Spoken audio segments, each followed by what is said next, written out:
There is a deep and universal desire to be oneself.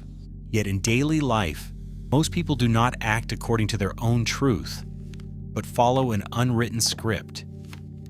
They find themselves speaking words they don't think, making gestures that don't belong to them, following a structure imposed from the outside. But here's the point. This doesn't happen out of weakness, nor by chance. It's a strategy. The difficulty in knowing oneself is not an intellectual exercise. It is a confrontation with the parts of us we do not control. It's the feeling of embarrassment when thinking back on past actions, the inability to react to an attack, or the uncontrolled explosion of anger that leads to apologizing after losing control. If you lose control, it means there are parts of us we don't know and that act in our place. The attempt to be oneself fails because one tries to do it with the mind, while the solution lies elsewhere. To rediscover authenticity, analysis is not enough. It is necessary to understand the origin of the mask we wear and the reason why, in childhood, we decided it was necessary. This journey requires facing 4 fundamental psychological blocks. The paradox of the mask. The inscription on the Temple of Apollo, "Know thyself, know thesiauten," did not refer to memory. Knowing oneself does not mean remembering what one has done, but understanding why one did it. There is a fundamental difference between the feeling of the mind and the feeling of the soul, or the heart. When one reasons, the perception is localized in the head. When one experiences deep emotions, desires, or authentic feelings, the perception shifts to the heart. Our mind often ignores the heart's reasons. This creates a split.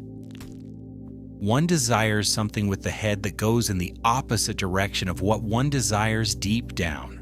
One believes they know themselves, but they act in ways that betray an unknown part of themselves. A person might know rationally that a relationship is harmful, yet remain unable to leave.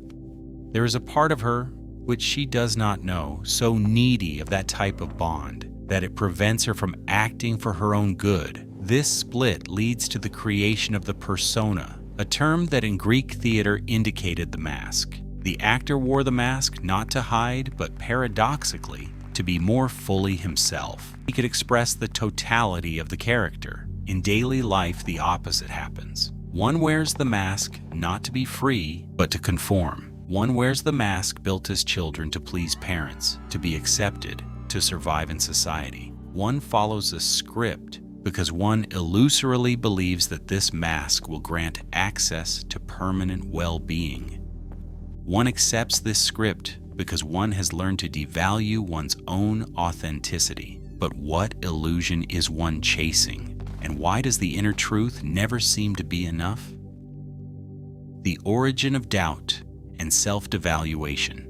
No one voluntarily chooses to wear a mask. It is a remedy. It is the consequence of a deep devaluation of one's person, a doubt instilled very early on. Imagine a child living in an environment of trust, protected by adult figures who represent love. At a certain point, that adult, a parent, often also gripped by restlessness or pain, loses their measure. In a moment of irritation or anger, they speak harsh words. For the child, that change is incomprehensible. Their capital of trust is shaken. They must find an explanation. The explanation they find is themselves. The child concludes that the cause of the adult's lack of love is their own way of being. Their authentic self, their spontaneity, is perceived as the cause of the other's anger or withdrawal. To protect themselves and try to win back the lost love, the child adopts a strategy. They build a mask. As psychologist Carl Rogers defined it, this mechanism creates conditional positive regard. The child learns that love and approval are not unconditional, but depend on their behavior. They thus develop an ideal self, the mask that conforms to others' expectations, distancing themselves from the real self, the authentic organism, perceived as flawed or unacceptable. Wearing this mask is extremely costly. Spontaneity is lost. One lives in a state of tension, forced to follow a script that doesn't belong to them, in the illusory hope that this will protect them from rejection. But this protection comes at a very high price. How does this loss of contact with the real self manifest in adult life? Identifying the click. The mask is not a perfect cover. The parts of us we have repressed because they were deemed wrong or outlawed do not disappear. We simply no longer control them. To know oneself means to face what in alchemy was called the opera al nero, work in black, discovering one's dark side. This dark part dates back to childhood and the dynamics with parents, but it manifests in the adult through behaviors that escape conscious will. Uncontrolled aggression, envy, sadism, masochism, libertinism. These parts exist in every human being. Denying them means giving them power. One denies one's own aggression because it feels outlawed, and that same aggression then explodes in exaggerated ways because it is not known and therefore not managed. One ends up at the mercy of others because to maintain the good child mask, one feels obligated to give explanations, to please, to feign esteem. One lies to oneself to obtain an illusory protection. To return to authenticity, the first step is to identify the click, the turning point. It is necessary to observe oneself to understand when spontaneity is lost. Does it perhaps only happen in the presence of others? Or even when alone, when a judging thought is activated?